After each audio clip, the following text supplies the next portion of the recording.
हाय friends, मैं हूं Manav. Welcome to movie शूवी। साउथ की मूवीज जो है धमाल मचा रही हैं। मतलब चाहे आप केजीएफ ले लो, आरआरआर ले लो, अभी recently released Pushpa the rise, बहुत अमेजिंग तरीके से इसकी क्यूरियोसिटी बनी है। और अभी तक मैं ये बोलूँगा कि जितना भी हमने ट्रेलर ग्लिम्सेस, चाहे वो केजीएफ के हों, चाहे वो आरआर के हों, अब तो खैर पूरी पुष्पा ही देख ली है, सबको इतना बड़ा थम्स अप मिला।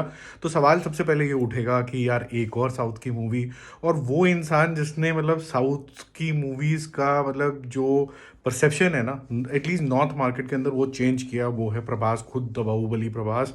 तो उनकी ये मूवी किस तरीके की लग रही है, देखो।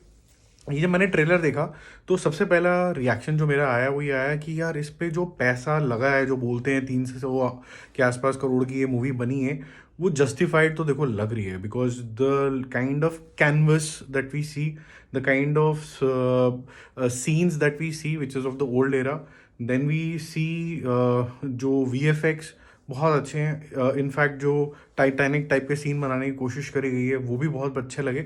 सो from a visual delight and needless to mention, जो जितने भी क्लोज डोर वाले सीन हैं, जो भी उन्होंने चाहे पैलेसेस टाइप बनाने की कोशिश करी है या बड़े अपार्टमेंट्स बनाने की कोशिश करी है, जो उनके लिनन या फिर पेस्टल कलर्स के अंदर जो उनकी ड्रेसेस हैं वो बहुत सुंदर लग रही हैं, मतलब अमेजिंग लेवल पे लग रही हैं।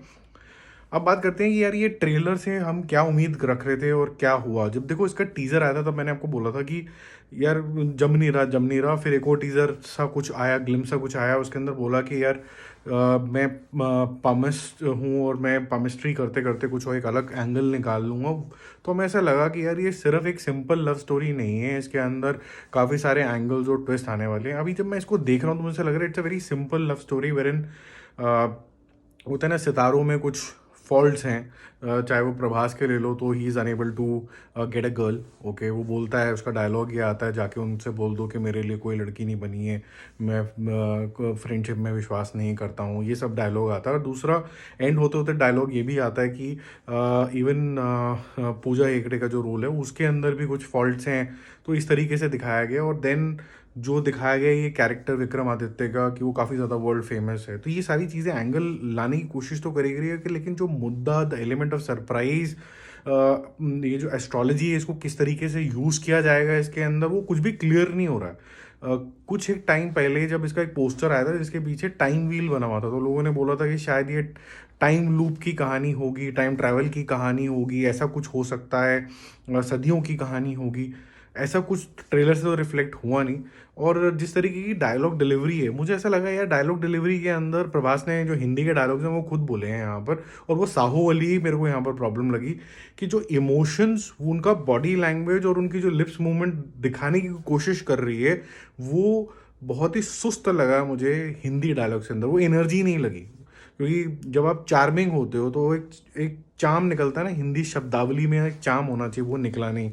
जब आप कुछ एक जिसे कहते हैं ना इंट्रीगिंग चीज़ बताने की कोशिश करो और इस तरीके की चीज़ बताने की कोशिश करो जो लोगों को नहीं पता, जो सस्पेंसफुल है, ओके, बहुत लिमिटेड लोगों को पता है, उसके अंदर एक सस्पेंसफुल वॉइस होनी चाहिए। वो जो मॉड्यूलेशन है ना हिंदी की, वो मेरे ख्याल से मिस होगी, क्योंकि आई थिंक प्रभास का ज़्यादा ध्यान वहाँ चला गया कि I get the pronunciation of Hindi right. तो जो मॉड्यूलेशन है वो मेरे ख्याल से मिस हो गया, जिसकी वजह से जब मैं हिंदी ट्रेलर देखा एटलीस्ट, तो मुझे ना ऐसा लगा कि सारी फ्लैट पिच है।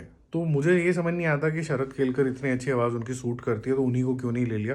दूसरा एक और मुझे लगा कि यार लवर बॉय में वो इतना ज़्यादा पता नहीं, मुझे थोड़ा सा लग रहा है वो सूट नहीं करे यार। वो थोड़ा बाहुबली की इतनी स्ट्रॉन्ग इमेज बन गई है ना, इवन इनफैक्ट साहू भी आई बीच में, फिर साहू में भी इतना ज़्यादा मतलब मार धाड़ एक्शन तो था ही उसके अंदर भी।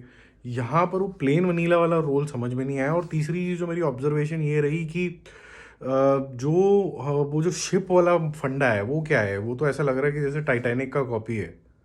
वो समझ नहीं आया मेरे को, वो एग्जैक्टली वो क्या कॉपी करने की कोशिश करी है। और वो टाइटैनिक डूब भी रही है, उसमें कौन डूब रहा है, प्रभास डूबने वाले हैं कि पूजा हेगड़े डूबने वाली हैं, क्या है क्या वो, मतलब थोड़ा सा मैं कंफ्यूज हो गया इस मूवी को। जो मेरा इंटरेस्ट लेवल था ना इसके अंदर, मुझे ऐसा लगा था कि अगर पैसे लगाए गए हैं तो उसके अंदर कोई एक मीनिंगफुल स्टोरी के पीछे लगाए गए होंगे। यहाँ पर सिनेमैटिक एक्सपीरियंस के ऊपर पैसे लगे हुए लगे मुझे। वो साहू में भी सेम प्रॉब्लम थी, साहू के अंदर भी ये प्रॉब्लम थी कि पैसे बहुत लगा दिए और वो विजुअल डिलाइट के लिए लगा दिए, बट स्टोरी में वो ग्रिप नहीं थी। वो आपको पता ही है उसका क्या हुआ फिर उसके बाद। ये भी मुझे थोड़ा सा डाउट हो रहा है यार, ये मतलब मूवी कहाँ जाएगी, क्योंकि बांधा नहीं इसने मुझे, बिल्कुल भी नहीं बांधा। पता नहीं बाकी लोग क्या रिएक्शन देते हैं इसके बारे में, बट ऑब्वियसली बहुत सारे लोग प्रभास के फैंस हैं और बहुत सारे ऐसे आपको रिव्यूअर्स भी मिलेंगे जो बोलेंगे नहीं नहीं नहीं बहुत बढ़िया था, तुमने तो बेकार बोल दिया ऐसा। मैं इसको बेकार नहीं बोल रहा हूँ, मैं बोल रहा हूँ कि कुछ एस्पेक्ट में बहुत बढ़िया निकली है, बहुत बढ़िया लगा मुझे, विजुअली भी बहुत अच्छी लगी। ऐसा लग रहा है कि अगर पैसे इसके अंदर लगाने चाहिए थे तो अच्छे लग रहे हैं, लेकिन क्या वो इम्पैक्टफुल तरीके से ट्रेलर कट के आया है जो हमें इसका कॉन्सेप्ट समझा पाए कि ये है क्या यार। मतलब व्हाट डू आई एक्सपेक्ट।